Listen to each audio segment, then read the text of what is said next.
So let me circle back to Chris Paul, because this needs to be said right here, right now on my show. Chris Paul is not a top 5 point guard of all time. I don't believe so.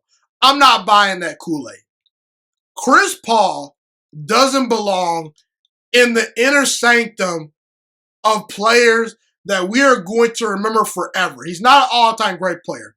Like I said earlier, when we talk about LeBron, Durant, Jordan, Bird, Jerry West, even guys like Dirk Nowitzki and Giannis Antetokounmpo, those guys are guys we are going to remember forever, and we should remember forever. And I'm not saying Chris Paul shouldn't have great memories, but I think Chris Paul, because he more than likely probably is going to finish his career without winning a championship, I think he's in danger of being in the category of players that we kind of forget about, you know?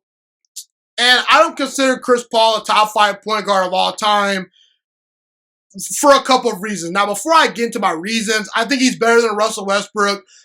I think you can make the argument he's better than Damian Lillard. You can make the argument he's better than Jason Kidd.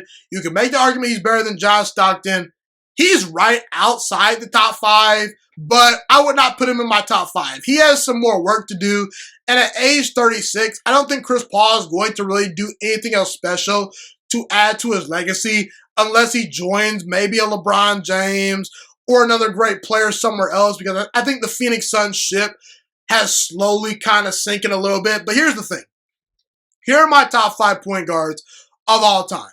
Magic Johnson, Steph Curry, Oscar Robertson, Isaiah Thomas, and Allen Iverson. Those guys are my top 5 point guards in no particular order.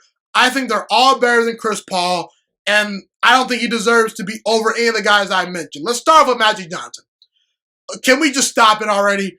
5 championships, 3 finals MVPs, 3 regular season MVPs, the greatest passer of all time, top 5 player of all time, arguably, no debate, okay? When it comes to Steph Curry in comparison to Chris Paul and Steph Curry have played in the same era. And Steph Curry has been far and away the better player. You know, when you look at Steph Curry, 2-time league MVP, Chris Paul's never won a league MVP. He's the greatest shooter of all time, that guy being Steph Curry. Chris Paul is not in that conversation. And Steph Curry is a 3-time NBA champion. He's better than Chris Paul, no doubt about it. When you look at Oscar Robertson has made more All-Star games than Chris Paul. He's won a championship. He's second all-time in triple-doubles. And quite frankly, when you look at the numbers, it ain't even close. Oscar Robertson is better than Chris Paul. When you look at Isaiah Thomas and Chris Paul, I actually think they're very similar players in their play style, kind of how they're viewed by their peers. But the difference is Isaiah Thomas actually won championships. Isaiah Thomas is an NBA Finals MVP. He's a 2-time champion. And the Detroit Pistons for a while were the roadblock to Michael Jordan winning championships. Isaiah Thomas was the leader of that team. He reached heights that Chris Paul has, quite frankly, never reached, or at least sustained, in my opinion. He's better than Chris Paul. When you look at Allen Iverson, yes, he has not won a championship in his career, but he, just like Chris Paul, got to an NBA Finals. And I'd argue that Philadelphia 76ers team is much worse than the team that Chris Paul just had at his disposal in the Phoenix Suns. At least Chris Paul could defer to a guy like Devin Booker, who can give you 25 to 30 points on any given night. In that series, Devin Booker was the best player on the floor. Allen Iverson was the heart and soul of that Philadelphia 76er team that went to the NBA Finals. And the fact that they actually got a game on the Shaq and Kobe Lakers, a team that went on to become a dynasty, that's amazing. And at one point, Allen Iverson was actually in the conversation for best player in the world, best basketball player alive.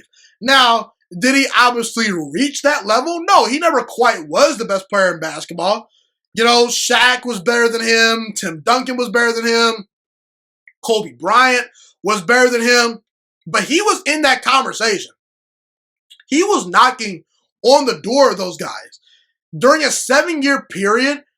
At one point, Allen Iverson won 4 scoring titles and a league MVP and took his team to the NBA Finals. Okay? And in that NBA Finals, Allen Iverson performed like an all-time great, averaged over 30 points per game. In fact, Allen Iverson in the playoffs is second to only Michael Jordan in points per game in the playoffs. So, I don't understand why people are putting Chris Paul ahead of Allen Iverson. Maybe you consider Allen Iverson a shooting guard. I personally don't. I consider him a point guard. So yeah, because Allen Iverson dominated the NBA in ways Chris Paul never did, and because he was in the conversation for best player in the world, Chris Paul was never quite in that conversation. He's better. And even in comparison to guys like Jason Kidd, when you look at Chris Paul and Jason Kidd side by side, Chris Paul is probably better, but the gap between him and Jason Kidd is not that wide. Jason Kidd led a Nets team to 2 NBA Finals, and those Nets teams were not overall that great. And in fact, Jason Kidd even won a championship as a role player later in his career. Okay? Jason Kidd is second all time in assists. He currently has more assists than Chris Paul. Now, Chris Paul is probably going to pass him, but the gap between Jason Kidd and Chris Paul is not that wide. When you talk about John Stockton, I don't think the gap is that wide between the two. John Stockton was a part of 2 Utah Jazz teams that could have easily won 2 championships if it were not for the greatness of Michael Jeffrey Jordan, the greatest basketball player of all time. And John Stockton is the all-time assist leader. I don't think Chris Paul is catching him in assists. You can make the argument John Stockton is a better pure passer than Chris Paul, and he's played in more championship games, been to more finals. I'm just saying the gap is not that wide between the two.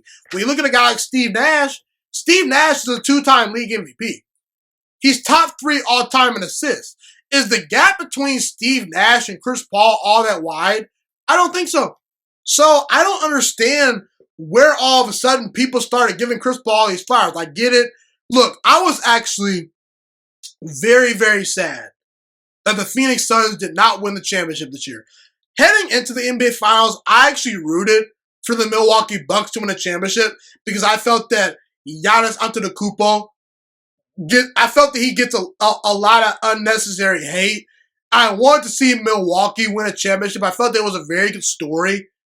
But when Chris Paul wasn't able to get it done, I felt very sad for the guy because he's worked hard, and quite frankly, the fact that Chris Paul isn't quite in that conversation for greatest players of all time, in my opinion, it's really just because he wasn't quite blessed with certain gifts other guys were given. Because Chris Paul is a normal-sized human being. And do you know there's a trend between LeBron, Giannis, and Kevin Durant? Arguably the 3 best players in the world. Those guys are 6'8", 6'10", 6'11", 7 foot tall. They're big guys. And things are a lot easier for them. I feel bad that Chris Paul didn't win a championship because he's a regular-sized guy, and if he would have won a championship, it'd just be even more further proof that regular-sized human beings and guys that work hard to overcome their physical limitations can indeed become a champion. But he came up short, and I kind of feel bad for him. So I'm not hating on Chris Paul. I just think that we're putting Chris Paul in a category that he hasn't quite, reached yet. And he never was on that level. And I just think that people gave him his flowers way too early.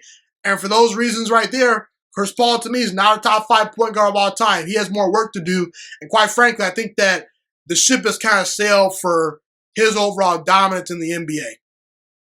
Thank you so much for watching this video today. Please also note that the Juice Alert Sports Podcast is not just a YouTube channel. It is available on all podcasting platforms, including Spotify, Google Podcasts, iTunes, and Apple Podcasts. Also, if you enjoyed this video, be sure to like, comment, subscribe, and share this content with all your friends. This podcast is my favorite thing in the entire world right now. It is my passion. And I want more people to listen to this podcast. I really want this podcast to grow.